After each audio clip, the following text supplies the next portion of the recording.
All right, so we're going into the mind, and in the very last session we had just a few hours ago was about the soul, and one of the verses we mentioned when looking through Psalm 104, which we covered extensively.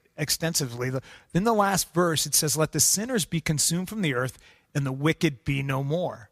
And we talked about why do scholars suggest that's in there? Why? What are the scholars, what do they say? And what they say, why that verse is in the psalm that just praises and worships God, and then it honors him as creator and talks about how fascinating the creation is. But then this verse is thrown in there about let the sinners be no more. Let the wicked be consumed from the earth. Let the wicked be no more. Let the sinners be consumed from the earth. And the reason scholars say that's in the Bible is because when we look at in the psalm, when we look at the creation, we see God's hand. We cannot deny it. It's there. It's obvious to us. We can't ignore it. But yet many people do. They ignore it. And these are the people who study science, study biology. These are people who see the hand of God in what they study. And what do? They ignore it. They ignore the hand of God that they see in the creation. The secular evolutionary neo-Darwinism, as I said, they see the hand of God, yet they put forth their own agenda that allows them to be free from serving an almighty God and being accountable to him. And I'm not a scientist, but science has always fascinated me. So it was when I was a kid in elementary and in school and middle school and high school, it was always my best subject was always science because of the fascination. And I always was interested in things of science. And I used to, I like to watch the Discovery Channel and watch what's on there when they have legitimate programs on there, not stuff about Bigfoot, when they have stuff about real science and things. Frank knows why I mentioned that. We had a conversation about that about lunchtime. But anyways, but when they have stuff on Discovery about real science and not their reality shows that they have on there. So that grabs my attention. And I also used to get National Geographic. I subscribed to that magazine, and I really liked it. And there's a lot of science articles in that. I don't get it anymore. I just don't have time to read it. But I say all that to tell you that I am familiar with the claims that secular science says as for to speak about the validity of evolution, or what they say about the validity of evolution. So I haven't just seen one side. I've seen both sides of this issue. And when we go into evolution, we have to decide, we have to understand that there's different types of evolution. We have macroevolution and microevolution, and we need to find them because as Christians, we can agree with macroevolution. That's making small changes. Microevolution, I'm sorry, we could agree with microevolution. They're too close together there. So microevolution we can agree with, but macroevolution is making small big. From small we get big. And we as Christians would have a problem with that. That's where we find the traditional Darwinian evolution. But even under those two definitions of evolution, we could find 6 more. And I'm going to go into those 6 more just so we have a better grasp. What is this evolution that we're talking about? So when someone says to us, you don't agree to believe in evolution, you could say, well, I do, but in this manner. And we're first going to look at what's called microevolution. And under microevolution, we have 4 of the 6 sub-definitions of evolution. And the first one is gene variance. Now, we could agree with this because we could only have to look at the continent of Europe. And we look at the northern Europeans, well, and they're different than the southern Europeans because of the gene variance. The people who moved north took a certain set of genes with them, and they also had certain genes pulled out of them just by the environment they lived in, and those are different from the people who live in southern Europe, which is different from the people who live in North Africa, which is different from the people who live in southern Africa, and then Asia and South America. There's a variance in the genes. And then there's change over time. Change over time is, sure, we see that in animal life. We can see that how people change over time as well. But we could also, those are just slight changes. We're not going from species to species. There's just slight minor changes, and everything evolves. Our cars evolve. The design of cars evolve. The designs of architecture evolve. Everything there's an evolution. There's small changes. There's changes over time. And we could agree with that. Next one is limited common descent. And limited common descent, the key word there is the first one, limited. And that's a very biblical definition of what we see in the animals today, because when God created in Genesis, it says that he created kinds and the creatures reproduced after their kinds. And even when Noah took animals on the ark, he didn't take species, he took kinds. He took a canine kind. He didn't take a wolf, a dog, a fox, and a coyote, and a jackal. He took a kind, and that's what the Bible says. It talks about kinds. Noah took two of every kind. It didn't say two of every species. He took two of every kind. It's the same things with bears. Noah didn't take a black bear, a polar bear, a grizzly bear, and a Malaysian sun bear. He took some other bear, and possibly it was a cave bear, which is an extinct bear. And from that, we get all our different types of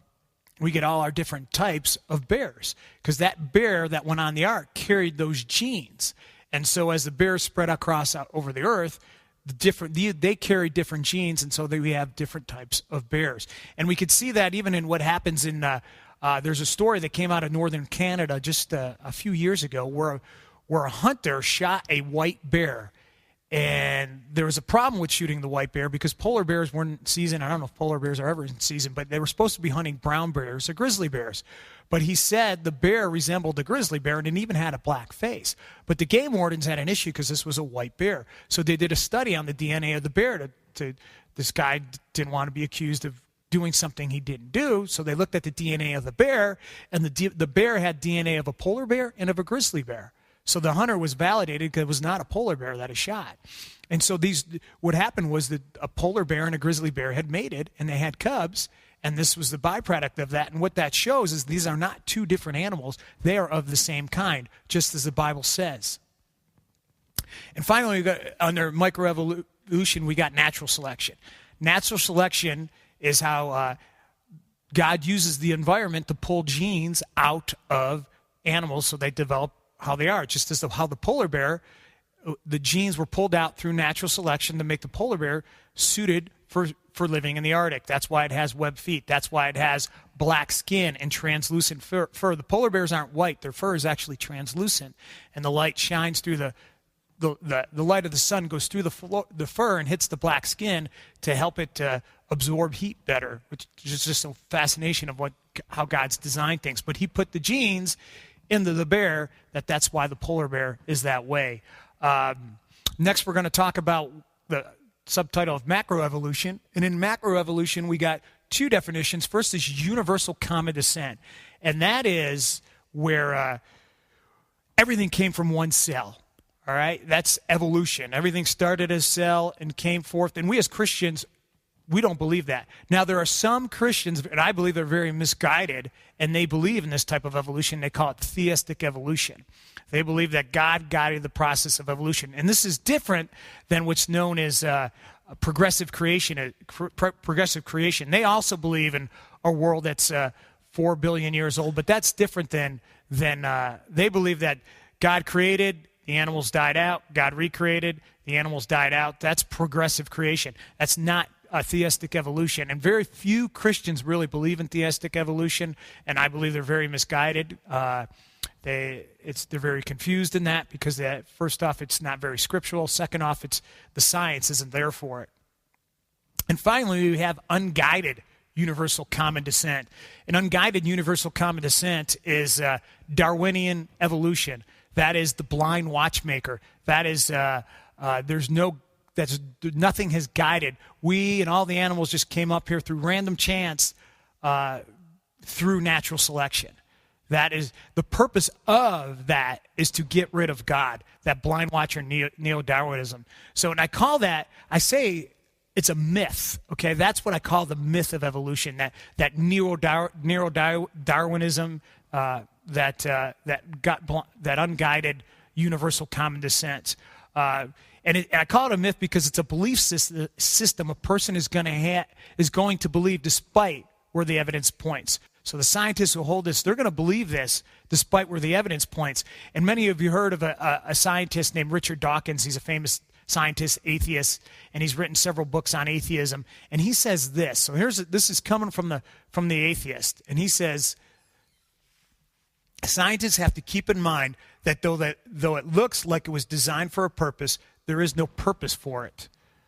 That's kind of crazy, isn't it? It's kind of like saying you see your car in your driveway, and the car's sitting in your driveway, and it looks like you're able to get in it and drive it, and it's got extra seats to have people in it to take with you, and it has a trunk so you can carry stuff, and it has all this purpose to it. But it's kind of like saying that's not the purpose of the car.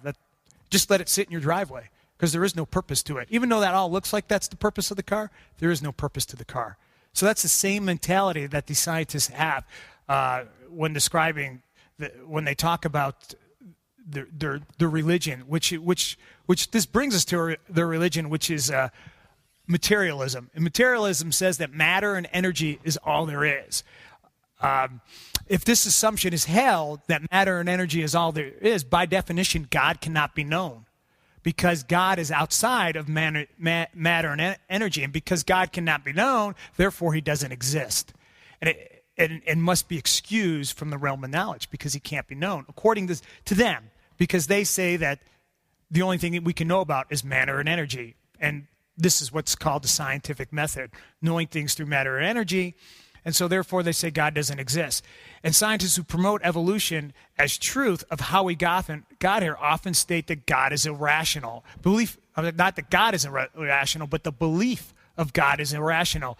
And they say this, it's because it cannot be tested. I have a friend she's not an evolutionist, she's an agnostic. And she said, I can't believe you can't test for God, so how can I believe in God? And so it's not the evidence that shows them that there is no God, it's their worldview. And their worldview says matter and energy is all there is, and we have to be able to test. And if we can't test, then we can't find it. It's kind of like wearing a red pair of glasses and saying the color blue doesn't exist. If we wear a red pair of glasses, red lenses in our glasses, we can't see blue. So how can we say it can't exist just because we can't see it? Think about it. How do scientists test for morality, love, mercy, justice, compassion? All these things exist outside the realm of matter and motion. But yet no one denies, well, most people do not deny that they exist. Most people believe that these things exist. Morality, love, mercy, compassion. Even scientists will say they exist. Yet they can't test for them. But on that same belief, they deny the existence of God. Those who believe in scientific naturalism, they simply just deny God, despite where the evidence is pointing. And Francis Crick, some of you may be familiar with that name. He's one of the co-discoverers of DNA. And Francis Crick, who is evolutionist, well, he's dead now. Now he knows God exists. He says, sadly, he knows now that God exists. An honest man, armed with all the knowledge available to us now, can only state that in some sense the origin of life appears to be a miracle. So many are the conditions which would have to have been satisfied to get it going. But this should not be taken to imply that there are good reasons to believe that it could not have started on Earth by perfectly reasonable sequence of fairly ordinary chemical reactions. So here he says it's a miracle, but it could have happened by ordinary chemical reactions, because he sees that it can't happen. But because his worldview says there is no God, there are no miracles, it happened by chance. And this is a guy, of course, he looked into the fingerprint of God when he looked at DNA and discovered the DNA with Dr. James Watson, and both of them evolutionists. And from studying DNA, they both see the impossibility of the origin of life by chance. But yet, he still says this quote, what's said here, and this begs the question, who has more faith? The evolutionist or the Christian? Who is more reasonable, the evolution of the Christian? Or they've got to have more faith, and we are more reasonable. So when it seems so impossible for life to emerge from nothing, why do those who hold to scientific naturalism, why do they hold to it and so desperately pursue these things? Life came from nothing, that evolution is true. And why do they do it? Well, the words of Jesus in John 3:18-19 have the answer. And they say this is the judgment. The light has come into the world, and men love the darkness rather than light, for their deeds were evil. For everyone who does evil hates the light and does not come to the light for fear that their deeds will be exposed. So they don't come to God because they're afraid, because they know they're sinful and they enjoy their sinful, and they're afraid if they come to God, their deeds will be exposed. And that's how they live their life, and that's why they're fighting for evolution. That's why they want to believe it. That's why they believe that there is no God, because they don't realize if there's a God, hey, we're accountable to this God. And without God, they could live their life the way they wanted to. And that's why they so seek to prove there is no God. And they approach science with the preconceived notion that there is no supernatural. So if the evidence points to God, they ignore the evidence. And so evolution is their best shot at eliminating God, which is their ultimate goal. Okay, cover-ups. There's a lot of cover-ups in evolution. Does anybody know who this guy is? Anybody know? What's that? Anybody want to say who this guy is?